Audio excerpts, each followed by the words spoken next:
Welcome to the Big Roofs podcast, the podcast where we talk to successful roofing contractors and industry leaders about how you can build a bigger, better, more profitable roofing business. We're your hosts, John and AJ, and today's guest is Nate Schweppe, owner of Yeti Roofing. Thanks for joining us today, Nate. Yeah, thank you for having me. I'm excited. Yeah, absolutely. How are things in Rapid City? What's the market like? They're going good. It's a little bit slow this year. We haven't had a lot of hail. We've had some, but it's kind of hit the more rural areas. We haven't had any come like right through the center of the bigger cities. So it's a little bit on the slow side, but busy enough. Yeah, that's how it goes. Do you guys typically what's your mix retail to insurance? Are you heavy on one side or the other, or is it kind of split? It just depends what the weather does. I mean, there's years when we're like 90% retail and 10% storm, and then there's years when it completely flip-flops like this year. We're probably 90% or so retail and just a little bit of storm work. So just depends on what the weather does. We get both around here. So Yeah, that makes sense. Makes sense. Yeah, I think I've been hearing that a lot lately. It's been a little bit of a slow year for most hmm people, except unless there's been a storm, and yeah. those storm markets are a little different. But Yep. do you guys? So it sounds like you're not particularly a storm market, but it's one of those markets where you'll get a storm every few years or something. Yeah, usually, I mean, we'll get something, it seems like every year, but like, substantial storms, yeah, we're every couple years, every 2 to 3 years probably. And we haven't had a good one since probably 21 or 22. So yeah, it's been a couple years. It's been a few years. Yeah, I feel like that's similar to Savannah, right, John? Yeah, it's Like pretty two, much three. accurate. I mean, I think they have it locked down like every 38 months or something like that. But we Mm. don't love storm work. I mean, it's the industry is definitely changing, and I think for the better. I Yeah. know a lot of people don't like it, but I love it because we need to take responsibility for the roof that we have. And so, yeah, I know there's a ton of storm work out there. We're here to help people, but I just love retail. I love providing value, and that's what we like to do. We like to help people make the right decision based on that, not a third party, basically. Yeah, it's definitely changing. I've noticed around here over the last couple of years, or this year in particular, even just talking to my, personal insurance agent, they're like, yeah, the insurance industry is changing. And one of agents even said, yeah, the insurance industry's in trouble. They've just paid out so much. And so, yeah, it's definitely changing. I got a letter the other day from my agent about the deductibles changing. They're doing, I think it's that roof surface payment schedule where if it's over a certain number of years, they'll kind of prorate it, and then after a certain point, they're not even paying for anything. So, yeah, it's Wow. definitely changing. Yeah. But isn't that Yeah. this is a hot take? Isn't that like fair? Like if you have a 20-year-old roof, I mean, Yes. we're gonna look at a 30-year-old three tab roof tomorrow. I think isn't that fair for the insurance Yeah. companies? If you had $500,000 and you're like, I'm gonna insure your house, but your roof is 30 years old, but you know I'm gonna pay for it if hail hits your 30-year-old shingle. We just have it backwards. It's Yeah. it's your responsibility. Your roof is 30 years old. This game that we've been playing for decades is ridiculous. If you have an old home, I know that there's fraud all over the place. I know that homeowners, there's roofers, there's all kinds of stuff that there's bad things happening. But by and large, what I see is like, hey, I know my roof is a 20-year shingle and it's 19 years old. I'm looking at one right now. Like, you have to replace that roof, right? Like, Yep. insurance is not a savings account. I've been paying for Yeah, my premiums exactly. for all these years. That's not how it works. That's Yep. not it's not the moral and ethical thing to do. So anyway, Yeah, yeah, I had soapbox, that soapbox. conversation with my agent too, contractors going out to a 30-year-old roof that should have been replaced out of pocket 10 years ago, and they find a couple hail damaged shingles or it's discontinued, and it's like, well, now the insurance will pay for it. And it's just like, that just doesn't seem right. That's and it's been too good for too long, and people took advantage of it, and now it's kind of coming back to bite everybody. So Yep. Yeah. It is really crazy that it was ever like that to begin with. It's like, yeah. when it just seems crazy that would ever be like, oh yeah, no matter how old it is, we're just gonna pay Yeah, I'll out. just wait for a storm and let the insurance pay for it, you know. Yeah. Yep. Yeah. The flip side too. I mean, we do insurance work. If you're watching, listening, we do insurance work. If you got, I mean, we did this whole neighborhood one time. We did like 14 roofs in a very short period of time in this one neighborhood. All like brick home, 12, 3-story homes, nice homes. The roofs were between 8 and 15 years old. Got hit with hail. Valid claims. Like, yeah, the Yep. lifespan of those architectural shingles are going to get shortened. Yes, valid claim. But that's just not what I see, at least in the Southeast. Like, that's not what I see. I see a bunch of like, I mean, Cameron was in Athens the other day, and there was 30 3-tab shingles on one face. Shocker, away from where the customer could see that face. And when that happens, we don't get on the roof. We fly the drone on purpose and we tell the customer, hey, we're not touching the roof. And guess what? The insurance company goes, mechanical damage. The other roofers that you had up here were damaging the shingles, and they didn't. And it was Cincinnati. Wow. Cincinnati always pays, and they're like, no, you can see the corners. They're lifted, they're sealed and lifted, and they're creased in the corners. There was somebody up here lifting shingles, and that's just like, can't stand it. I'm on this rant right now the past couple of weeks about this. It drives me crazy. Yeah, I had a customer I did a roof for a couple of years ago, put a class 4 shingle on there, and we got a little bit of hail in that particular area, and they had a bunch of people knocking on their door, and so the wife was just finally like, yeah, sure, go up there and take a look. And so the husband called me after the fact, and he was like, you want to take a look at our roof? And I was like, what are all these circles up here for? He's like, oh, my wife had somebody go up and take a look because they knocked on the door. And I looked at him, and they probably circled 15 different areas, and like 5 of them were actual hail damage. I'm like, don't call your insurance through. This is not going to get bought. I was like, I'll take some good quality caulking. I'll seal up the 4 or 5, things that could actually cause an issue, and, just wait for an actual storm, because it's not going to get bought. If you do, you're going to have to fight about it. Your insurance rates are going to go up. Like you said, there's legitimate reasons for insurance. That's why we all have it, but it's just been taken advantage of for too long. So, Yep. Yeah. Yeah. Well, let's jump into your story, Nate. We'd love to hear your background. How did you end up in the roofing industry, and tell us that story. yeah, so we used to live in Minnesota, and we would always vacation out here to the Black Hills. I'm in Rapid City, South Dakota, and beautiful vacation area. And my grandfather, my dad's father, would vacation out here with us occasionally, and he decided to move out here, and said, I'm going to start camping is real big out here, RVs, motorhomes, that sort of stuff. So he's like, well, I'm going to start a shop that repairs campers and motorhomes, and found a place right along a real busy highway that had a lot of traffic from tourists. And so he moved out here. And then a year or two later, after he had kind of got everything set up, my family followed him out here, and started helping to work on the campers and whatnot, and started doing roof repairs on them. We'd do the coatings on them, replace the skylights, that kind of stuff. We'd do like service calls where we'd go down to like campgrounds and do repairs on roofs. And I think I was 9 years old when we moved out here. Oh, And so wow. that's kind of how we got our start into it. So I've been doing it since I was, 9 or 10 years old.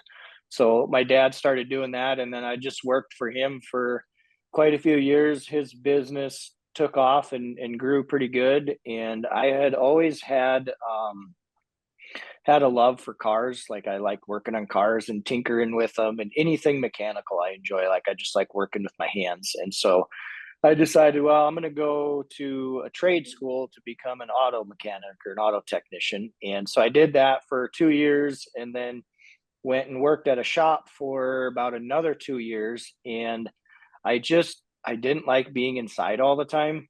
I like being out in the outdoors. I like seeing the weather change. I don't like the same thing every day. And so after a couple of years, I quit doing that and then went back and worked for my dad for a few years. And my thought was kind of always to take over his business. And, this was 20 years ago. So he was even a lot younger then. And so just through some conversations and stuff, I was like, I don't think he's retiring anytime soon. And, I want to own my own business. And so I just decided one day, I had just gotten married about a year before that. And my wife already had a child from a previous marriage. And so I was married and newly married and had a, 4-year-old child. And I'm like, hey, if this is a good time to quit my job and start my own business.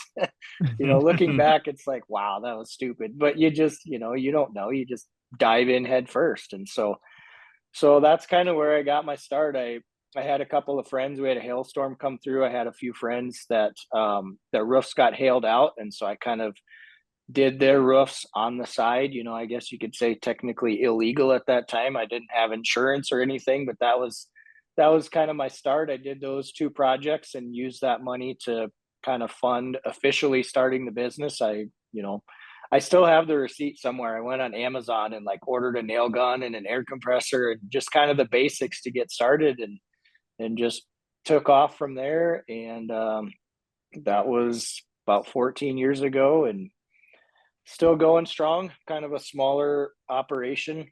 It's just me as far as sales and stuff go. I do have a person that's helping me with some of the admin stuff. My wife helps with some of the marketing, and I've got some crews that do the installing. So for a long time I did the installing, myself. I would have a couple Wow. friends help, or I'd, go to the day labor office and get 6 or 8 guys, and by the end of the day you got like 3 guys left, and you just suck it up and tough it out and fight on. So yeah, I'm doing good now. I really don't do much of the hands-on stuff anymore. I still do repairs and like real small jobs because I just enjoy it. I like putting my hand to something, and I like getting out there and interacting with customers and stuff. So I still do a little bit of that, but I don't do installing every day. I've got crews for that, and it's just there's challenges and struggles, but it's worked out pretty good. We're still going strong. So Yeah. Nice. Yeah. I love that. That's you don't hear that every day. Of where you've just done the whole thing. I mean, you've yeah. done the installing, you've done and was the experience with the motorhomes, repairing the roofs on their motorhomes, was that enough to then jump into those roof jobs, or did you have to like hit someone up and be like, "Hey, how do I do this?" Or was it on just looking up videos, or how did you like learn how to put Well, I that mean, roof on? back then I was so young. I was just kind of following my dad's lead. But yeah, I mean, it just kind of, springboarded into other stuff, started doing shingle jobs and, little projects like that. And then, for his company, the projects got bigger and bigger. And now he just Mhm. exclusively does commercial roofing. So any Okay. shingle work or metal roofs or anything, he just sends our way. He just doesn't have any desire to do that other stuff. And he's still, he's almost 70 and he's still on the roof most days too. And he's just Oh not going wow. to get up and do shingles, but he likes to stay busy, and so that just keeps him busy and gets him out of the house. So Yeah. Oh, wow. So you grew. I didn't realize it had transitioned to that when you were younger. So you basically, from a very young age, was like knew how to put a roof on. oh You were yeah, learning that. yeah. So Yeah. I come from the installer side. So the business side of things is more the struggle for me. Like, Mm. I could shingle a roof with my eyes closed, and which has definitely been an advantage in growing the company because I can hire a crew and go out and watch them or work with them, and I can tell you within a couple hours or less if they know what they're doing because I've done it, since I was a child, starting out cleaning up. And you know I remember I finally got to use the nail gun one day shingling a storage shed, and I was so excited to be able to take that next little step up. And so yeah, I've done everything literally from clean up on the ground all the way to running my own company. So Yeah. I love that. I love that.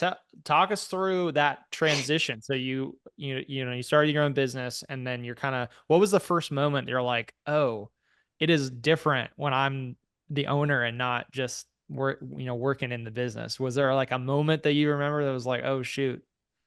I don't know if there was any one particular moment. I mean, there's a lot of little moments throughout the time, but I can definitely say, having done both the installing and the business side of things, if I could make the same amount of money and grow the company the same doing the installing, I would much rather do that. Like it's physically hard and physically demanding, but when you come home at the end of the day and you can look back when you leave that job and see what you accomplished, and you come home and you're physically exhausted, that's a great feeling. When you Yeah. have been, doing the business side of things all day, and physically you're fine, but like mentally and emotionally you're exhausted and stressed, like that's worse. That's not a good feeling. So having done both, the business part of things is much harder. I tell my wife all the time, like, I'd love to go back and just nail shingles on a roof, like, that's easy. Yeah. Man, that's yeah, that is a struggle. I mean, I feel the same thing. Obviously, different kind of business, software, but it's like the mental exhaustion, because then you're going home, you have your relationships, your family, and then you're having to kind of pull out. You got to pull that next level of energy Hmm. out so you can be there for them. Do you have any tips for that? Like, what have you found to help you to manage your relationships and have that balance? Well, one of the things that I did a few years ago is I got an office. It wasn't really intentional. We lived on a couple of acres previously, and so I could park all my trailers there, and I had leftover materials there. And then about 4 years ago, we moved into a bigger house, but much smaller property, and we didn't. It was in a neighborhood. I didn't want to store materials there and trash the place. So I was like, well, I'm gonna get an office, and so that was one of the biggest things for me, was to be able to not only the physical separation of the home from the work really helped with the mental separation, because I can leave the office at the end of the day and shut the lights off, and you're still constantly thinking about the business, but it's just easier. Like, that physical walking out of the office makes it easier to kind of leave everything at the office. So that helped a lot. And then just, you know, when you get home, I mean, there's times I'll come home and I'll park in the garage and I'll just kind of sit in my truck for 2 or 3 minutes or 5 minutes. And, sometimes the kids will run out because they hear me pull in, but it's just like, that's my time to just like gather my thoughts. Like, okay, I'm shutting off the business. I'm turning on the home life. You have to make like a conscious mental effort to just be like, okay, these are separate. I'm going to separate them, and it's not always possible, and it's not always easy. There's always some muddying of the waters there, but that just kind of helps to just make a really intentional effort to separate the two, because it doesn't happen automatically. If you don't do it intentionally, they're going to be merged into one very easily. Yeah. Yeah, I totally makes sense. Um, super, super important.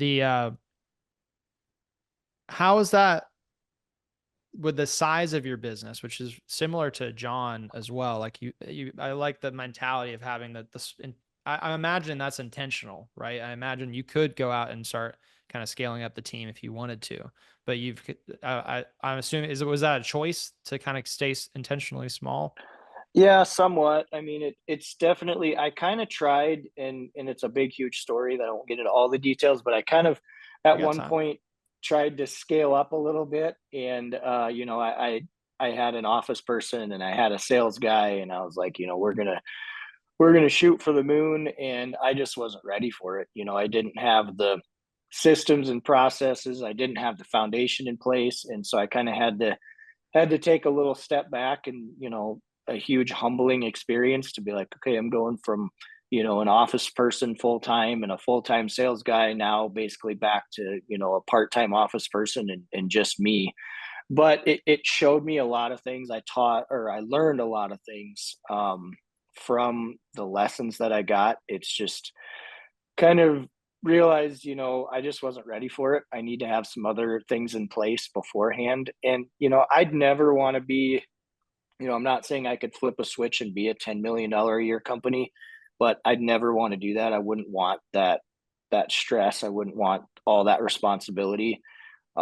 Maybe in my younger years I would have. I mean, I'll be 42 in October, and so I've just kind of settled, what I want and where I want to be at. I mean, right now I'm really lean and mean and profitable, and I can go through some little dips and downturns, and I don't have this, huge overhead and everything like that. So there's definitely benefits to it. I think, I'd like to grow to a, maybe $3 to $5 million a year company one day in the next couple of years. I just don't think that right now is the right time. I'm getting a lot of, stuff in place to do that, but I just realized, I'm not ready for it. And I'm probably, the biggest reason is just me. They say the company goes where the leader goes, and so it's not necessarily like there's no lack of like knowledge out there. You can find just about anything and everything free on YouTube, or there's all kinds of people that want to help you, but you have to be in a position, within yourself and your leadership abilities to be able to take the company to that next level. And, although I'm further along now than I was before, I'm just not ready for it. And I'm okay with that. I know it'll happen one day, and then I'll just be patient and excel where I'm at instead of, the constant trying to grow. Yeah. I mean, it's important to know what you want, like Yeah. and know what you don't want. That's so important in business. And sometimes it takes swinging the bat to find that out, figure that out, Yep. like trying. And so like, I feel like so many people go through and they're like, well, I wonder if I could, and then they never try. So like you tried it, like, you know what you want and know what you don't want, which is amazing. Yeah, and I've kind of started focusing more on commercial stuff in the last couple of years too, just because I think that suits my personality better. I'd like to get to know, one or two customers a month really well and do larger jobs versus, you got five customers a week and you don't really know their name. And I mean, that's fine for some companies if that's their business model, but it doesn't suit me well. I would prefer to do, less projects, but bigger projects, and, do less of them and make the same or even more money. So you kind of have to figure out what you want and what suits your skills and abilities and personality, and just be real with yourself, and Yep. just be happy where you're at and know what you want. Yep. Yep. I have a very similar story with August 10th. Today is August 13th. We're recording, but August 10th is our work anniversary. So we're starting our 9th year in business. And I often, comparison is a thief of joy, but Yes. I have a pretty clear understanding of what my goals are now. I think same kind of deal. Had it full-time office person, full-time salesperson several years ago, and I definitely wasn't ready either. You've got to do. Everybody always talks about systems and processes. Well, it matters whenever you're trying to actually scale profitably. You can Yes. throw people, and you can definitely generate revenue. That is definitely possible. Oh, you can sell yourself right out of business. Yep. So now, I think the team that we have right now that comes in stages. Like you have to know, you also have to know your market. Like you're in a market with a certain population and a certain average job size, and there's other markets with certain population and certain job size. And like, it's crazy to me talking to other roofers around the country, like their average tickets, average contracts, like, we just sold $112,000 roof the other day, like for a residential job that, yeah, like all the time. Like, it's just weird to hear. So like, your market definitely can limit you based on, Yeah. and you have to have certain staffing needs and certain systems based on your own market. But yeah, a very, very similar story to you, Nate. And I have no desire right now to be a $10 million business at all. Like I want to grow slowly. And we are finally this year, we have a great team, and it's just been really slow for us this year for some reason. But I can already see it. The past month or so, I can just see our team getting excited about the quantity of leads and the sales that we're making. Our close rates increasing, our profit margins are better. And so, yeah, I can see that. I'd like to grow that, but I want everybody to be on board at the same system, the same process, happy with their role, supported by the team. Like it's a big endeavor to do that, to be a cheerleader and to deal with the hard things. Exactly what you said. The mental side of things is definitely exhausting. So Yeah. you gotta be willing to deal with that. It's if Yep. you're gonna Yeah. grow. They say, as an entrepreneur, you need to just accept a certain level of stress. And I think it's unfortunate, but I think that's true. There's like this baseline of stress. It might go up and down, but it never really falls below a certain point. And my wife will ask me occasionally, she'll be like, "Are you stressed?" Because she can read me really well. And I'm like, "Well, not any more than normal." It's just like there's this baseline stress level that you just have to be okay with. Yep. Yep. Life of the entrepreneur, for sure. Yep. Um, well, talk to us, Nate. Talk to us about your brand. You have one of the most iconic roofing brands, I think, currently in America that I've I seen. love hearing that. And so talk us through like where this idea come from. What was the original name of the business?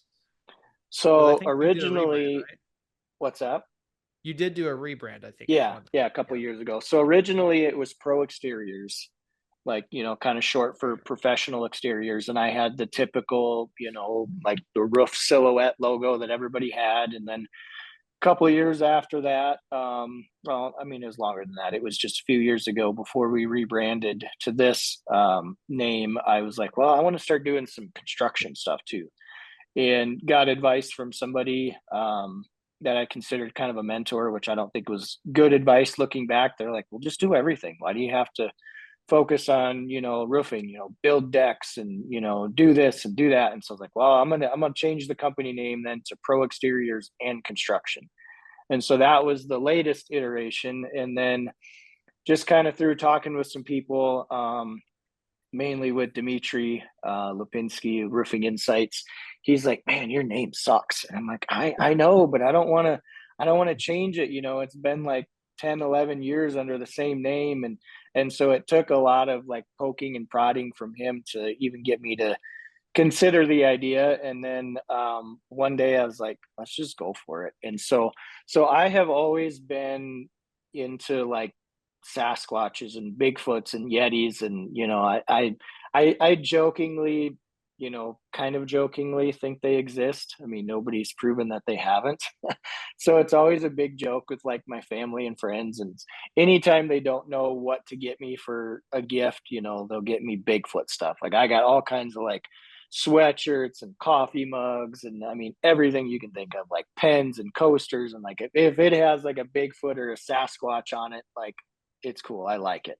And so about, I don't know, probably 5, 6 years ago now, I bought a new truck, and it was a big white Dodge Ram diesel. And my daughter at the time, she was probably, well, it was 5 years ago. She was probably 5 years old. She nicknamed it the Yeti because she knew I was into that kind of stuff, and it was big and it was white, and so that's kind of what she called my truck. And so that was when the movie came out. I don't remember what it's called, but it had a big Yeti in it with like a blue face. Oh yeah. And so she got me like a little stuffed animal thing, probably like that big. It would go on your keychain. And so I hung it like on the little grab handle on my truck.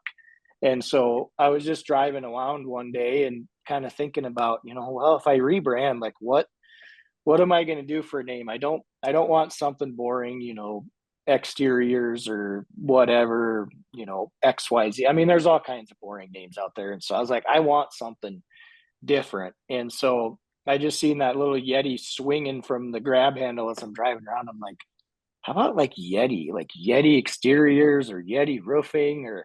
And so talked to my wife about it, and she's like, "Oh, that's cool." And showed my kids or kind of told them about it, and they're like, "Oh, that's awesome." And so talked to Dimitri about it, and he's like, "Yeah, let's do that." And so I came up with the name, and then they came up with the foot logo, which I think is cool that it has nothing to do with, you know, your typical roof silhouette or anything like that. It's just it's neat and it's different, and I get all kinds of compliments now. I just talked to a lady yesterday on the phone, and she's like, "Oh, your name is so cool," and it just Yeah. kind of creates that extra opportunity to talk to a customer because they'll ask the same thing, like, "Where'd you come up with that name?"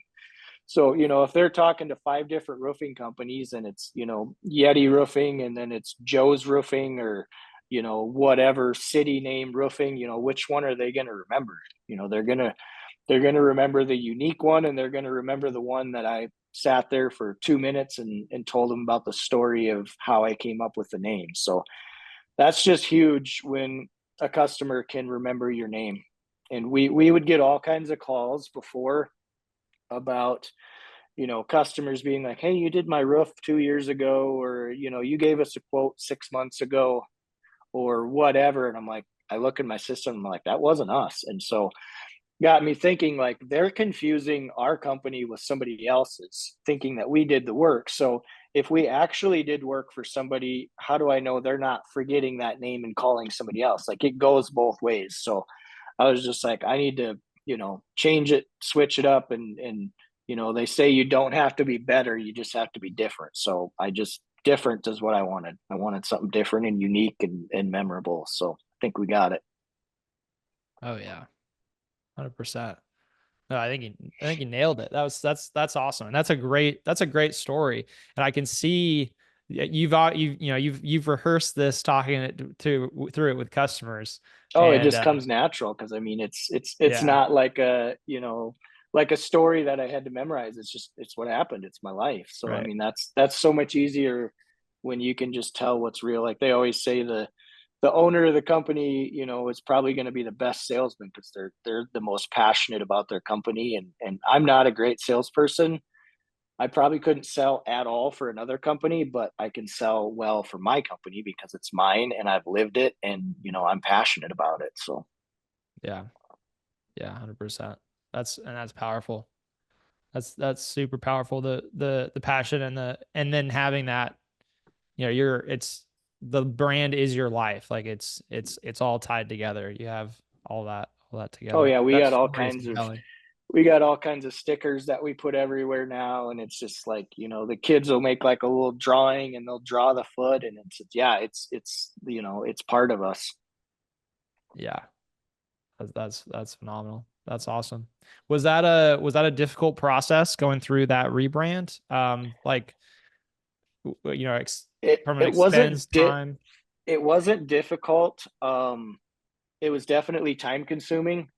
Like I tell everybody, you don't know how many tiny little websites and stuff that your company is listed on until you try to like track them all down and change it, or you'll get an email from one and then, you know, you've got to go in and try and remember your login information and update all that and change the name. And, you know, changing it with suppliers, that was a little, because it wasn't like a super precise, like this day we're changing. It was more of like a gradual thing. And so we, you know, we changed, we just kept the legal entity is still Pro Exteriors and Construction, and I just added Yeti Roofing as a DBA because I didn't want to go through all the legal stuff there. So Smart. yeah, just switching everything with suppliers. And, you know, then we had to do a transition because we changed our phone number. So we had just a basic phone number. And then I thought, well, let's just get a new phone number, kind of a fresh start in a sense. And so we got a phone number that ends in Yeti,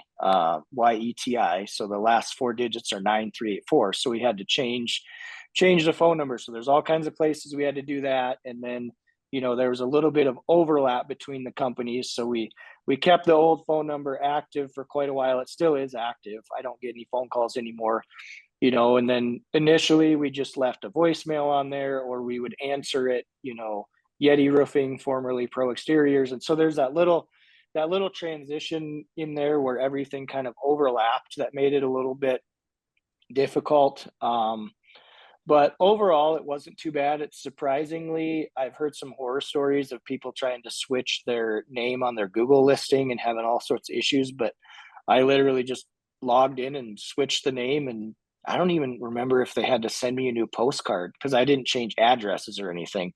So that was a lot more seamless than I thought it would be. And so, yeah, it wasn't terrible. It was definitely time consuming. Looking back on it, it's probably the single best decision I made, not only because, just rebranding and getting a new start, but it was kind of something I had been doing it for, 11, 12 years at that time. And so it was almost for me as much as it was for anything else, just to kind of get me excited again and kind of reinvigorate my passion for the business. So it was one of the best decisions that I've ever made. Yeah. Yeah, that is awesome. That's a compelling story for anyone else that's on the edge and considering a Yep. rebrand. Definitely a lot of work. I know John knows that too. Oh yeah, it's like it feels like it's never ending. Honestly, it's there's so many places that we are online or in some sort of marketing Yep. somewhere. Yep. Yeah. Yeah. Makes sense. Um, what has been what is like your number one recommendation, tip, advice for as a smaller team, like we talked about? What's been like the key that you would say is like the key to making that successful and to keeping to running the business that you're running? As a smaller team, you need to be really well rounded. Um, I think, I don't know, looking back on it, if I could make a choice to either come from the installer side or the business side, I think I would still stick with the installer side because I mean, obviously you can get into trouble not knowing your numbers and that sort of thing, and the business side struggling there. And I went through some of that, but I think there's a lot of guys that will get in trouble because they don't have a crew that knows what they're doing, or they'll send them out on a job and they'll mess up the job and they don't know about it until they have leaks or issues. Whereas I can go out there and find out if they're doing it right, very quickly tell whether they're doing the project properly and whether or not they know what they're doing. Or I could have a crew bail off of a job. And I had one not too long ago. I was supposed to actually go to Denver for a marketing class, and I had a crew that just didn't show up for a job. It's a tiny little flat roof. It was like 900 square feet or something, and it took me several days longer than it would have taken them, but I just jumped in and did it myself. So there's definitely advantages to doing it that way, but I think just knowing your strengths and weaknesses and being honest with yourself and trying to find a coach or mentor or somebody to come in and help you with what you're struggling with, which for me was the business side of things. And so I had various different people over the years that had came in and helped me with that. Dimitri was real big years ago, not only helping me with the rebrand, but even before that, just helping me kind of transition from an installer to a business owner. Yeah. Yeah, that makes sense. Makes sense. Yeah, the mentor stuff and seems like you've had the good mentors. It sounds like you've had some mentors too that you've had to sort of second guess some of what they've said. Oh Going yeah, back to I've had some people that have given me advice that looking back was just terrible. Like the one person that told me to start doing construction, and they're like, well, their quote was, just throw everything against the wall and see what sticks. Just bid everything, and what you get, you get. And now looking back, one of the other huge turning points in my business was just eliminating all that other stuff. We used to do everything on the exterior except concrete. Like we would do painting, windows, siding, obviously roofing, gutters, doors, I mean everything. And that was just a nightmare. We eliminated all that stuff. We do roofing and gutters now. That's all we do. And we do less work, there's less volume of jobs because we're so picky, but the jobs are more profitable, the jobs go well. Like I had one the other day where, I was telling my wife, I was like, this is the perfect job. Like sold the job, a couple of days later, got the down payment from them. About a week later, after that, we built the job. We got it done in like 2 days, collected the check from them on that final day, and it was just done and over. Like the job went smooth. I got paid right away. And it's just so much nicer than, when we ran into all those issues that we ran into a couple of years ago when I was trying to grow really big. That was at a time when we had several hailstorms. And so, at that time I was just doing everything, and it just turned into a nightmare. You get the roof done right away, you get the gutters done right away. Well, that right there eats up all of your money. Your ACV check or your deposit that you got from them is gone after you get those two. And then you've got all the stuff that nobody wants to do. You've got the deck staining that pays $400 that you can't find a crew to do, or you've got a $10,000 $20,000 check on the back end that you're waiting on because you've got 6 window screens to replace and the deck to stain and one piece of siding. And it's just, oh my gosh, it was a nightmare. I think there was one time, and I don't remember the number exactly, but during that couple of year period where we tried to grow real fast and we got the hailstorms, I think there was like probably 10 or 15 jobs we were in the middle of at some stage, and just trying to manage cash flow. And there's some people that do it really successfully, but that just wasn't for me. I have zero desire to do that. So scaling back and fine tuning our services and just really doing what we're good at. Like we're really good at roofing, we're really good at gutters. We can pump that out really quickly, really profitably with a really high level of success. And so that's just kind of what we focus on now. I kind of created a thing a while ago, and I don't remember what it is because I don't have it in front of me, but any job that we take on, I want to ask myself several questions. Can we do this job with a really high level of success? Is the customer going to be happy? Is the job going to go well? Do we want more of these types of jobs? And can we do this job profitably? If we don't answer yes to all three of those questions, then it's just a project that I'm not going to take on. So you got to know your limits and do what you're good at. Don't try and do everything. Just do. I actually have a little screensaver on my phone that says do less better. Don't do more, do less of it, but do it better. So that was kind of been my motto the last couple of years, and I've seen some huge turns and turning around from doing that. We're getting 5-star reviews again. We're getting happier customers, and I'm less stressed, and jobs are more profitable, and it's just no downside to it, in my opinion. Totally agree. Everything you're saying. We did everything. We were doing kitchens and bathrooms. Oh, It was the worst. We're busy every day, but weren't making any money. And I thought our margins were good, but the people just don't understand. You have to be really, really good at that to be efficient. yeah. And I love the 1-day job, the job that takes 1 day, maybe 2 days. I just think the customer likes it more. You're going to be able to, if you have a good system and good crew in place and good training, you'll make money. You will make a fair profit margin, and the customer will be ecstatic because you're not at their house every day. It's I don't even like doing gutters. We're the same. We do roofing and gutters, and it's like always an issue.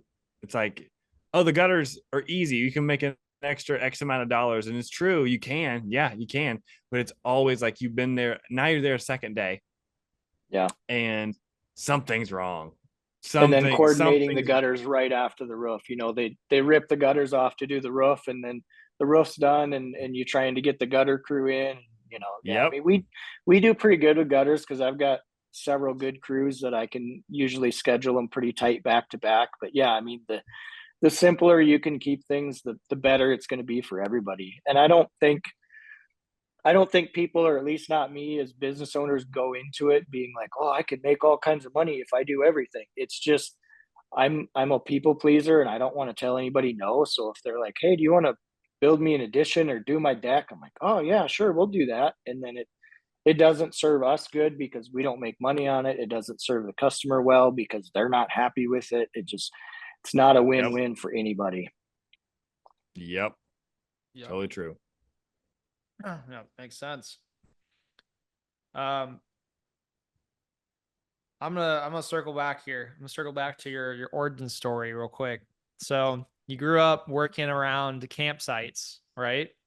Yep. Or spent a lot of time around campsites. What's the craziest campsite story that you got? Because I'm sure you saw some craziness. Oh man, I don't know if I really have one. I was so young at that time. Um, I don't really have any crazy stories about, at the campground. My dad used to, when he first started his roofing company, he had a hot tub rental company, and so it was literally a hot tub that was mounted on a trailer with a propane heater and then a propane tank. So it was completely self sufficient, and so he would do that to kind of supplement the roofing work when it started out, and he'd be gone all hours of the night, because something would break down and he'd have to go out at 2 a.m. and people are trashed and partying and half naked and just all kinds of crazy stuff that he would get into, and trying to back hot tubs into people's backyards and just wild stuff. And I actually thought when I started my roofing company, thought about doing that as well. Like, well, I'll just do that to supplement, to supplement the roofing until it gets taken off, or kind of, hey, whichever business takes off faster. But I didn't want to put myself in that environment. I'm a Christian man and I'm married, and I didn't want to have to, go out to parties in the middle of the night because their heater turned off or things like that. So I never went down that road, but I know he had some pretty crazy stories about, going out in the middle of the night to check somebody's heater that stopped working. Yeah. Oh, I'm sure. Must have been wild. But yeah, totally makes sense. I'm sure that is I mean, it could easily be a source of strife, Yeah. in a relationship. So I see why you would choose not to do it. Yep. Well, and not only that, but that was 20 years after he did it, and the insurance, I couldn't get insurance for it. Nobody would cover that. Really? You're taking a drowning hazard to somebody's backyard, and it's got electricity in it because you got to have electricity to run the jets, and they're tripping over cords or getting electrocuted. I couldn't find insurance for it, so it just, nobody that I know of does that anymore. But it was a really good business for a while, but I don't know that you could do it anymore. Yeah, before everyone got Sue happy. Yes, Yeah, that's exactly. that sounds like that one may have to stay in the past. I think so. Yeah. Oh man. All right. Well, this has been awesome. Let's maybe wrap up. We'll often kind of have a final question here just for fun. What are you looking forward to the most in the next few weeks? You got anything big coming up that you're looking forward to? As far as business goes, I've got a really big job that I bid on that I'm going to be following up with here actually tomorrow, that I'm hoping to land. So I'm really believing for that one to happen, and so I'm super excited about it. I really hope it does. As far as personally, a couple weeks from now, my wife and I are going with a another family, a really good friend of hers, to Branson, Missouri, and my wife and her friend are absolutely crazy, and so I'm really worried about this. They're both like super high energy and like identical twins, and just like everything they do is exactly the same. And I'm like, I don't know if I could handle another version of my wife on this vacation. So we'll see how it goes, but I think it won't be dull, that's for sure. Yeah, best of luck there. Stay safe. Yeah. Hopefully you survive. Yeah, Yeah, shout out we'll to see. Leah. She's super fun. It'll be great. You're She fine, is. Nate. Yeah, there's never a dull moment with her. I love it. I love it. All right. Well, we'll wrap things up there. Thanks again, Nate, for joining us. Good to hear your story. Yeah, And thanks for having me. absolutely. Thank you. And we'll see everybody next week. All righty. Bye, everybody.